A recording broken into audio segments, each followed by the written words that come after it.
This episode is sponsored for dailygiving.org. Great organization gives out $1 a day on your behalf, which is awesome because every day someone's giving out charity for you. $1 a day doesn't get much if I give it or you give it, but when we all give it together, it changes the world. They're giving out tens of thousands of dollars a month to incredible, well-deserving organizations. Check them out, dailygiving.org, dailygiving.org. It's Hanukkah time, and Hanukkah is the holiday of miracles. And for most of us, when we observe Hanukkah, we look over and recognize the miracle that happened to them. That's not how it works in Judaism. We don't do things because of something that happened to them. Judaism is a religion that uncovers spirituality. And spirituality is dynamic. It is renewed and regenerated every day. So if we're doing anything, daily, weekly, monthly, or annually, it's not because of what happened to them. It's because God is cluing us in as to what could and should happen to us. Hanukkah isn't about them. Hanukkah is them teaching us the way we should live our lives. So let's look at Hanukkah for a second, because it seems like Hanukkah's got two totally separate miracles. But if you look closely, those miracles really are the same. First miracle is the miracle of the war, the Maccabees, who, by the way, were a bunch of rabbis. They were priests. They were Kohanim. They didn't have weapons. They used their stuff from their work at the temple. They weren't a guerrilla war force. They were Jews that spent most of their time in holy endeavors, and they had to go up against the greatest army at the time, the Syrian Greek army. And they did, and they won, which is insane, impossible, and totally miraculous. Then you have a second miracle. They get to the temple, they're looking for oil. There's no pure oil. It takes about 8 days to get new oil made and pressed, and they're stuck without oil, and they find one jug, they light it for 1 day, it goes 8 days. Impossible, but they did it. Miracles. Miracle 1, miracle 2. And they look like totally different miracles, but the truth is they're exactly the same. Because those two miracles are representative of how miracles happen. We live our lives, and what stops us from being more is sometimes when you look at challenges in life, they seem impossible. It's impossible to overcome this. We look over at relationships or our children or our careers or the world, or everyone has things in life. And there's always those things that we have that when we stare and look at them, to us, it seems like there's no way. And when you look at things that are impossible, our inclination is to not even try. What's the point? How many times in life do you have these big ideas and someone like pats you on the head and goes, be realistic? Realistic means it's impossible. Don't even try. And what stops us from engaging in life with a certain enthusiasm, from taking on certain challenges, from having high aspirations for our lives, for our relationships, for our futures, for projects we want to start, for things that we want to do, is that as we look into the future, it looks to us like it's not worth it because it's impossible. And when something seems impossible to us, it just stops us before we get out of the gate. And Hanukkah comes every year to tell us, you're looking at it wrong. When you look at something that looks impossible, it's only because it's your perspective. You can't see to the end. Everything in life that's worth anything in life looks impossible. It looks impossible for a bunch of Jews to come back to their homeland for the most part after 2,000 years of exile with no training, have all the neighbors tell them, by the way, guys, you've got 15 minutes to get back to Europe or we drive you into the Mediterranean Sea. It's impossible for those people to somehow defend themselves every year and build a society.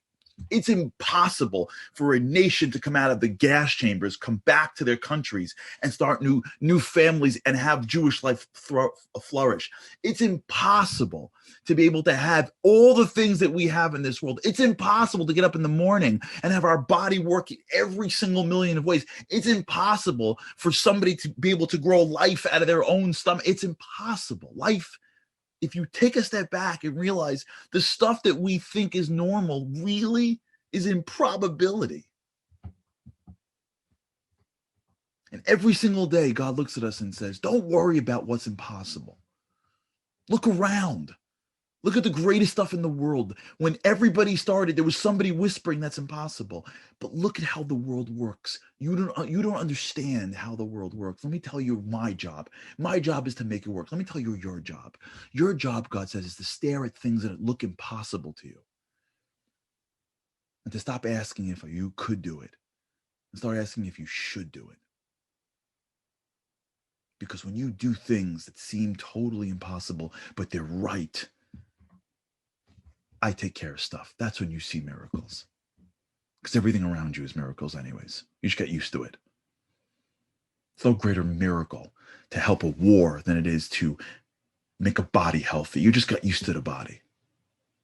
So your job, God says, if you want to be miraculous, is you stare at the world and stop asking if something's possible. You just do what you believe is right. And let me work my end. Those two miracles of Chanuka is the same story. It's impossible for a bunch of Jews to look up and say, I'm going to beat the army of the Syrian Greeks. But they didn't ask that question. You know what they said? Not could I, they said, should I? Is it right? Is it necessary? And they looked around and there was nobody there. And when they jumped into something that they couldn't do, they had power that was always in them, but never was able to come out. And God goes, you think that you're going to do something and you rely on me to provide? Watch what I can do. You're doing what you should, even though you don't know how it's going to end. Watch me do my job. I just need a little bit from you, God says. Just give me a drop. I'll take care of the rest. You walk into the temple and you want a light with pure oil, and it's impossible, and you say, this is what we should do. God goes, you just give me a little oil. I'll take care of the rest. Just give me a little bit. Give me somebody with a drop of fire that's willing to do something that's hard and seemingly impossible, but should happen. I'll take care of the rest. And by the way, that's been the story of our people ever since. I'm sitting here in front of you because my grandparents came in here and it was impossible for them to survive because they went through the Holocaust. My other grandparents went through the worst things in Syria.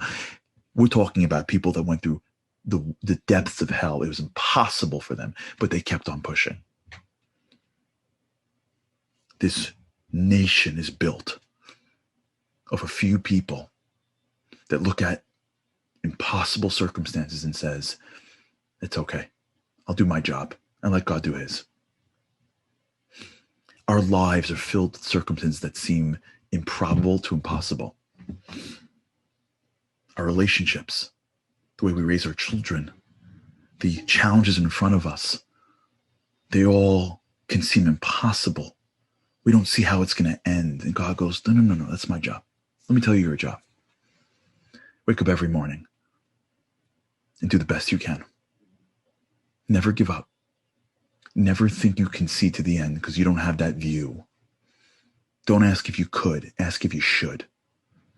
And if you ask if you should and you push, even in the darkness, you're going to see there's a lot of light coming your way. You want to be miraculous? You got to act miraculous. And miraculous is when you go up against impossible challenges and you never give in. Keep on pushing. Keep on trying.